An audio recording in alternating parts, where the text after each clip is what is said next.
क्या आपने कभी किसी शिप्स को पहाड़ों के ऊपर चढ़ते देखा है? क्या ऐसा मुमकिन हो सकता है कि जो शिप सिर्फ समंदर में चलने के लिए बनाई गई हो, वो शॉर्टकट मारने के चक्कर में किसी पहाड़ पर चढ़े और फिर दूसरे साइड पर समंदर में जाकर लैंड करे? सुनने में तो शायद ये इम्पॉसिबल लगता हो, लेकिन असल में ये मुमकिन है और हकीकत में ऐसा होता भी है। फैक्ट स्टडी की वीडियो में एक बार फिर से खुशामदीद। दोस्तों, जब पहाड़ी इलाकों में रोड नेटवर्क बिछाना होता है तो पहाड़ों को काटकर उस पर रोड्स बनाए जाते हैं ताकि गाड़ियों को पहाड़ के ऊपर चढ़ने में आसानी हो। और ये चीज सिर्फ तब की जाती है जब या तो ट्रैफिक को पहाड़ के ऊपर किसी आबादी तक पहुंचने में प्रॉब्लम हो रही होती है, या फिर पहाड़ के दोनों साइड पर बसने वाले शहरों के बीच में कोई लैंड कनेक्शन बनाना हो। अब जिस तरह हमें जमीनी रास्तों में शॉर्टकट की जरूरत पड़ती है, इसी तरह समंदर में भी कई ऐसे मामले हैं जहां शिप्स को एक पोर्ट से दूसरे पोर्ट तक पहुंचने के लिए बहुत लंबा चक्कर लगाकर जाना पड़ता है, जबकि इन दोनों पोर्ट्स के बीच की दूरी बहुत ही कम होती है। इसी वजह से शिप्स को शॉर्टकट प्रोवाइड करने के लिए कनाल्स बनाए जाते हैं। करीब 160 इयर्स पहले तक चाइना से निकलने वाली शिप्स को यूरोप तक पहुंचने के लिए साउथ चाइना सी से होते हुए बे ऑफ बंगाल, फिर इंडियन ओशन से होते हुए मेडागास्कर और फिर ये पूरा कॉन्टिनेंट बाईपास करके यूरोप तक पहुंचना पड़ता था। ये पूरा सफर 24,000 किलोमीटर लंबा था, जिसमें वक्त भी ज्यादा लगता था और जाहिर है पैसा भी। इस सफर को कम करने के लिए शिप्स के पास दूसरा ऑप्शन भी होता था, लेकिन वो रास्ता ईस्ट चाइना सी से होता हुआ रशिया को बाईपास करके ईस्ट साइबेरियन सी से गुजरता था। कंपैरिजन किया जाए तो ये रास्ता पूरे 11,000 किलोमीटर छोटा था, लेकिन उसके बावजूद भी शिप्स ईस्ट चाइना सी का रास्ता अवॉइड करती थी। इस रास्ते में दिक्कत ये था कि साल में कई महीनों तक यहाँ समंदर में बर्फ जमी रहती है, और बर्फ एक ऐसी चीज होती है जिसको शिप्स हर सूरत में अवॉइड करना चाहती है। अब इस मसले को हल करने के लिए और समंदर में शॉर्टकट बनाने के लिए ईयर 1859 में स्वेज कैनाल बनाया गया।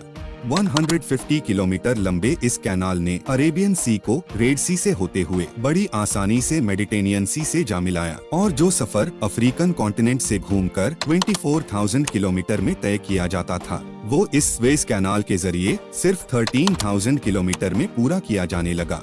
स्वेज कैनाल की कामयाबी को देखकर अमेरिकन शिपिंग कंपनीज को भी इसी किस्म के कैनाल की जरूरत महसूस होने लगी, क्योंकि ईस्ट अमेरिका से वेस्ट अमेरिका या फिर वेस्ट अमेरिका से यूरोप जाने के लिए शिप्स को साउथ अमेरिकन कॉन्टिनेंट से घूमकर जाना पड़ता था।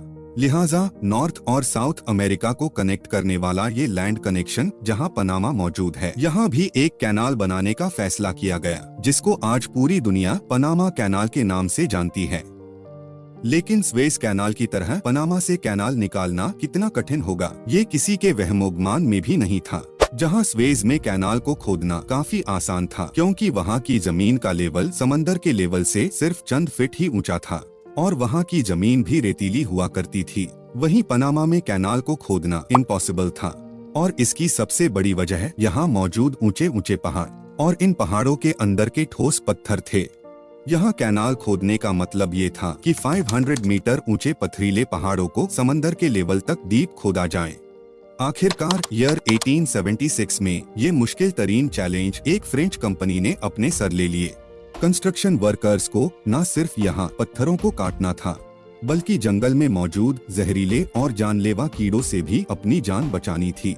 अभी काम स्टार्ट हुए चंद साल ही गुजरे थे कि मच्छरों के काटने से वर्कर्स में एक अजीब सी बीमारी फूट पड़ी।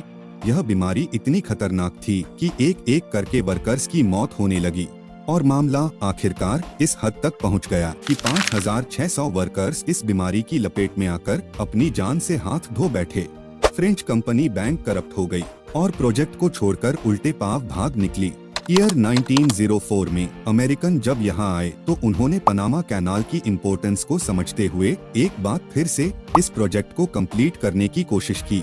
अमेरिकन जान चुके थे कि पहाड़ को खोदना एक बहुत ही इम्प्रैक्टिकल और बेवकूफ भरा सोच है, लिहाजा पहाड़ और सी लेवल का ये फर्क पूरा करने के लिए यहाँ एक आर्टिफिशियल लेक बनाई गई, जिसको आज हम गटून लेक के नाम से जानते हैं। इस लेक के एक हिस्से से कैनाल खोदकर अटलांटिक ओशियन तक लाया गया, जबकि दूसरा हिस्सा पैसिफिक ओशन तक पहुंचाया गया। लेकिन सबसे बड़ा मसला अभी भी बाकी था। क्योंकि ये आर्टिफिशियल लेक पहाड़ों के बीच में पानी जमा करके बनाई गई थी।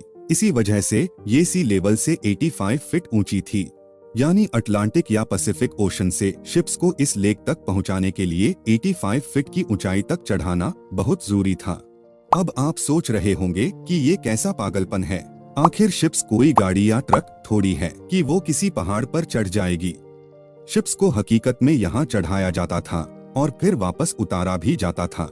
जी हाँ, इस काम को अंजाम देने के लिए लॉक्स का इस्तेमाल किया गया, जिसको वाटर स्टेयर्स भी कहा जा सकता है। शिप जब पहले स्टेयर या लॉक के करीब पहुंचती है तो लॉक के अंदर के पानी को सी लेवल से मैच करने के लिए ड्रेन किया जाता है।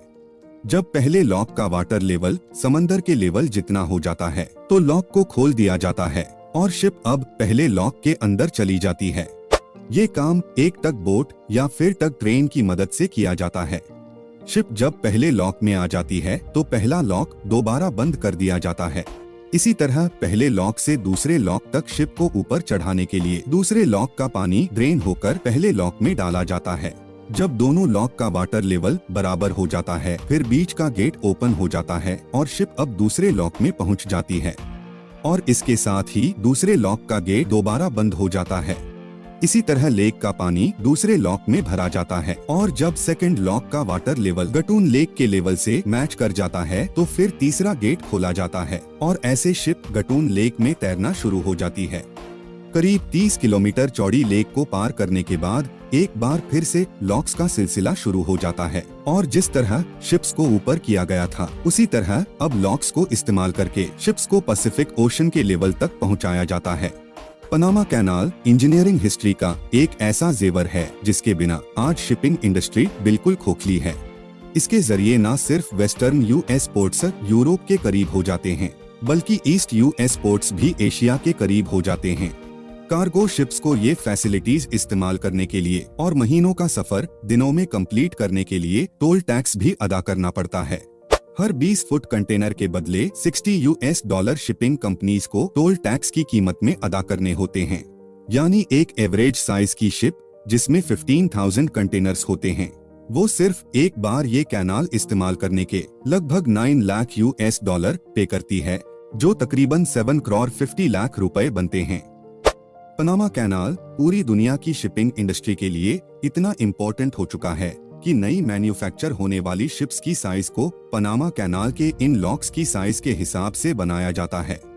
2016 में एक्स्ट्रा लार्ज कार्गो शिप के लिए पनामा कैनाल के लॉक्स की साइज को बढ़ाया गया। ये चेंज सिर्फ पनामा कैनाल की हद तक ही सीमित नहीं थी बल्कि न्यू जर्सी स्टेट को $1.7 बिलियन खर्च करके उन तमाम ब्रिजेस की हाइट को भी बढ़ाना पड़ा जहां से इन एक्स्ट्रा लार्ज शिप्स को गुजरना था। ईस्ट यूएस में न्यूयॉर्क पोर्ट जो कि काफी बिजी पोर्ट है, वहां तक शिप्स को पहुंचने के लिए बे ऑन ब्रिज के नीचे से गुजरना पड़ता है और जाहिर है जब पनामा बड़ी शिप्स की साइज को एक्सेप्ट करने लगा तो बे ऑन ब्रिज की हाइट को भी बढ़ाना पड़ा। इसके साथ साथ ईस्ट यूएस में जो पोर्ट सिटीज डीप वाटर पे नहीं है वहाँ डायरेक्ट बड़ी कार्गो शिप्स नहीं पहुँच सकती। उसके लिए कैरेबियन में ही ट्रांसशिपमेंट हब्स बनाए जा रहे हैं। यानी अगर बड़ी कार्गो शिप डायरेक्ट पोर्ट तक नहीं पहुंच सकती तो पहले वो इन आइलैंड्स पर मौजूद ट्रांसशिपमेंट हब्स पर अनलोड होंगी। उनका कार्गो छोटी शिप्स में दोबारा लोड किया जाएगा और फिर वो शैलो वाटर पोर्ट सिटीज तक कार्गो को लेकर जाएगी। एक तरह से देखा जाए तो पनामा कैनाल पूरी दुनिया के लिए इतना इम्पोर्टेंट हो चुका है कि अगर यहाँ छोटी सी भी गड़बड़ हुई तो इसका नुकसान पूरी दुनिया को कई सालों तक भुगतना पड़ सकता है। इसका अंदाजा आप इस बात से लगा लें कि 2021 में एक कंटेनर शिप सुएज कैनाल में सिर्फ 6 दिन तक फंसी रही थी और इसकी वजह से यहाँ की सारी ट्रैफिक जाम हो गई। 6 दिन के बाद कैनाल को तो क्लियर करवा लिया गया, लेकिन इस हादसे की वजह से शिपिंग इंडस्ट्री को $60 बिलियन यानी 5,000 अरब रुपयों का नुकसान उठाना पड़ा। उम्मीद है फैक्ट स्टडी की ये वीडियो भी आप लोग भरपूर लाइक और शेयर करेंगे। आप लोगों के प्यार भरे कमेंट्स का बेहद शुक्रिया। मिलते हैं अगली शानदार वीडियो में।